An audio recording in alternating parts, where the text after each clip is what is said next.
اس 3 دفعہ کے منتخب وزیر اعظم کو سسیلین مافیا گاڈ فادر کہا گیا. اس 3 دفعہ کے وزیر اعظم کو اپنے بیٹے کی کمپنی سے تنخواہ نہ لینے کے اوپر فارغ کیا گیا, اور اس لاڈلے کو آر ٹی ایس کو بٹھانا پڑا.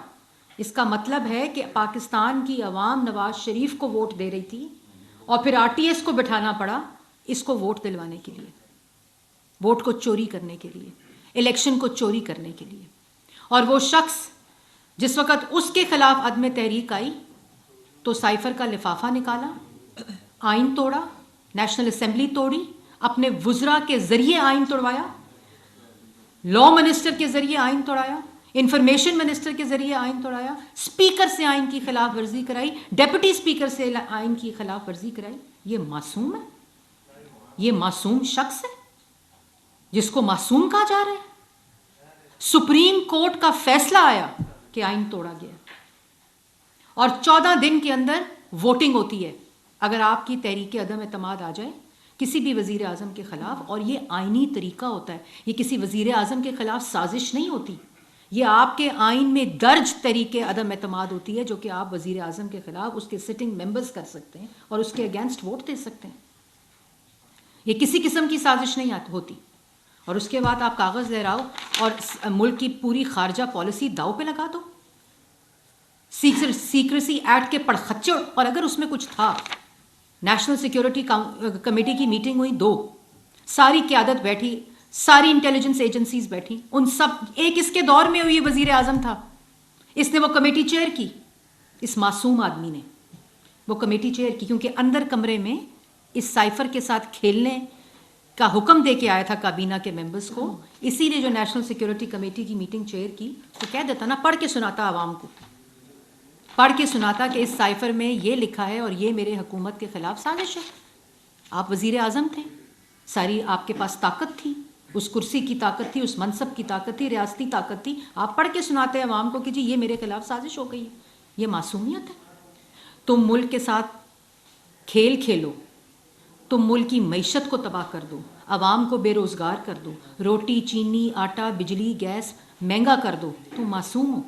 تم 190 ملین پاؤنڈ کا بند لفافہ, جیسے سائفر کا بند لفافہ تھا نا, بند کاغذ تھا, اسی طرح 190 ملین پاؤنڈ کا بند لفافہ کابینہ میں لہراؤ اور کھا جاؤ.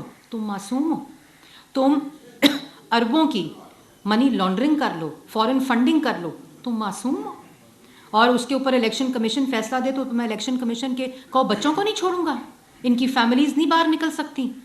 تمہیں عدالت بلائے تم کہو اوئے زیبا جج, میں تمہیں نہیں چھوڑوں گا. تم معصوم ہو.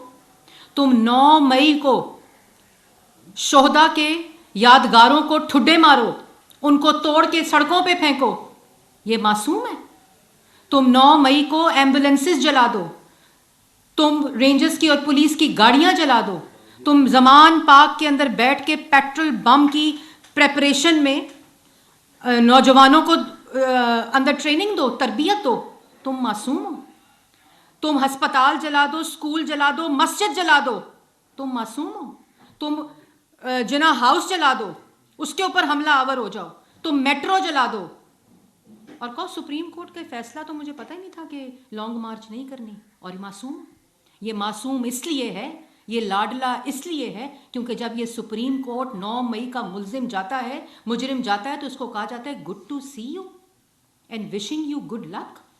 پچھلے ججز کے دروازے سے مرسڈیز میں بٹھا کر ملک کے اوپر حملہ آور ہونے والا, اس کو سپریم کورٹ میں کہا جائے گڈ ٹو سی یو.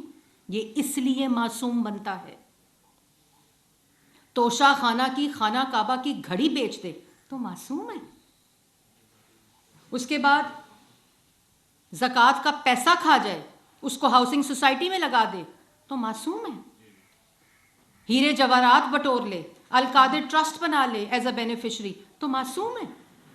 پہلے لاڈلا کر کے 2018 میں آر ٹی ایس کو بٹھا کر مسلط کیا گیا, اب معصوم کہہ کے مسلط کیا جا رہا ہے.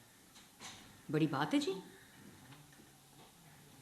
جس کو سسیلین مافیا گاڈ فادر سیاسی دہشت گرد کا سرٹیفکیٹ ملنا چاہیے, وہ معصوم ہے. اور اس کے بعد جو اس ملک کی معیشت کے ساتھ کیا, جو اس ملک کی عوام کی نوکری کے ساتھ کیا, روزی کے ساتھ کیا, ملک کو مہنگائی میں دھونس دیا, ملک کی ترقی کو منفی سطح کے اوپر لے گیا, وہ ملک جو تاریخ کی بلند ترین سطح پر ترقی کر رہا تھا, یہ معصوم ہے؟ لوگوں کے گھروں میں دوائیوں کے پیسے نہیں چھوڑے, لوگوں کے گھروں میں بچوں کی فیس دینے کے پیسے نہیں چھوڑے, بجلی کے بل دینے کے پیسے نہیں چھوڑے, یہ معصوم ہے؟ جس نے 1 کروڑ نوکری اور 50 لاکھ گھر دینے تھے, وہ وعدے کرتا ہوا یہ نوکریاں, لوگوں کی لگی لگائی نوکریاں بھی ختم کر کے چلا گیا.